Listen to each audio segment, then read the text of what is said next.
Est-ce que c'est l'élection du rejet? Est-ce que cette élection restera comme l'élection du rejet? C'est un point extrêmement inquiétant qui marque un mauvais fonctionnement de la démocratie française. Il y a une insatisfaction démocratique forte en France qui accompagne les mandats présidentiels depuis une quinzaine d'années maintenant, et en tout cas au moins une dizaine d'années à coup sûr. Les baromètres de confiance que mène le Cevipof, par exemple, montrent très bien l'insatisfaction démocratique, surtout quand on compare avec des enquêtes similaires menées en Italie, en Allemagne, en Angleterre. On voit vraiment que la France se caractérise par un rapport aux institutions et au pouvoir beaucoup plus critique qu'ailleurs. C'est un problème. Deuxième remarque, c'est un sortant qui se représente.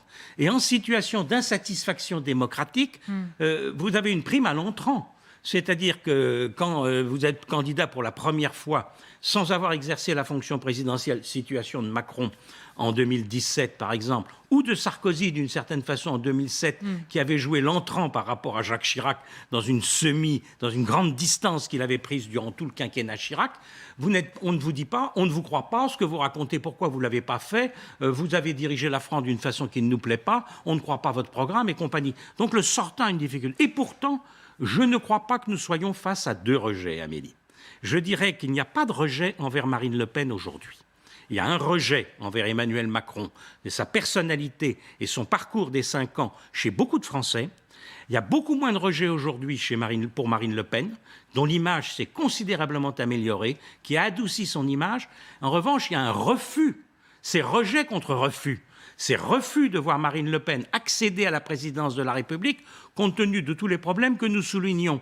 Et donc on comprend qu'il y a des millions et des millions d'électeurs qui ne se retrouvent pas du tout dans ce second tour qu'on leur propose et qui du coup ne peuvent pas. Alors ils vont savoir ce qu'ils vont faire au deuxième tour, ils souffrent pour savoir ce qu'ils réellement ils vont faire, et ensuite après l'élection, par définition, ils ne peuvent pas être satisfaits du résultat. Alors Dominique Régnier, 10 millions, vous aviez chiffré ça cette semaine, parce que je vous regarde et je vous écoute tous les deux, 10 millions d'électeurs qui seraient en souffrance, et on serait dans le rejet d'un côté de Emmanuel Macron, le refus de Marine Le Pen. Oui, les électeurs sont au supplice. Et ça n'est pas la première fois, et cela se répète.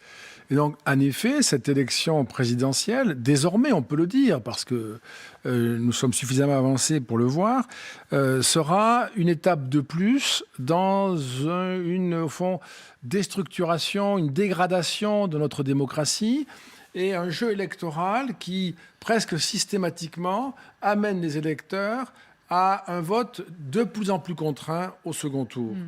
On est toujours en situation, enfin, presque toujours en situation de voter sous contrainte, avec une préférence relative, etc. Mais là, maintenant, ce sont des électeurs qui vont se prononcer, pour une très grande partie d'entre eux, contre leur préférence initiale ou qui vont renoncer à leur projet initial. Alors, j'en viens, messieurs, à la question qui suit. Qui est lancinante. On se l'est déjà même posé ensemble. Est-ce que quel que soit le candidat élu le 24 au soir, il sera fragilisé dès le 25 au matin, voire en difficulté? Et vous vous rappelez l'évocation d'une illégitimité, d'ailleurs, qui avait été mise sur la table par le président du Sénat, Gérard Larcher. Illégitimité du président élu, c'est irrecevable. Le président élu est élu, il est légitime. C'est la puissance de la démocratie et le vote, qui n'est pas une opinion, le vote, mais une décision. Et donc ça a force de droit. C'est incontestable. Par contre, la situation ne me paraîtrait pas être la même a priori, c'est-à-dire que d'un côté, nous aurions, avec Marine Le Pen, élu sans doute une situation de crise liée à la rupture que cela représente et aux réactions que cela provoquerait dans toute une série de parties du pays, de segments du pays.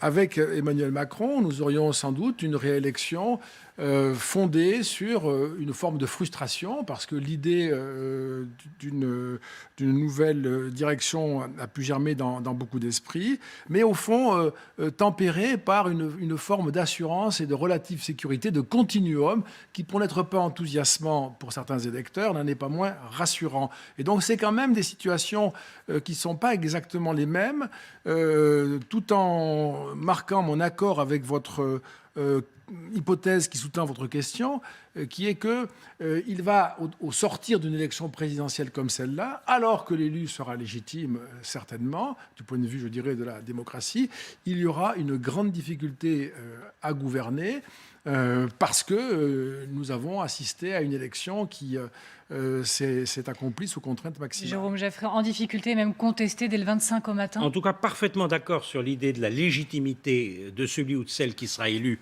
C'est la force de la démocratie. Et donc, c'est essentiel de le considérer. Il faut bien comprendre que le 24 avril, ce sera l'opposition absolue de deux France sociologiques déjà, en termes de classe sociale, en termes de position dans la société. C'est une opposition totale. Alors, vous avez deux hypothèses pour ce 24 avril au soir. Marine Le Pen élue.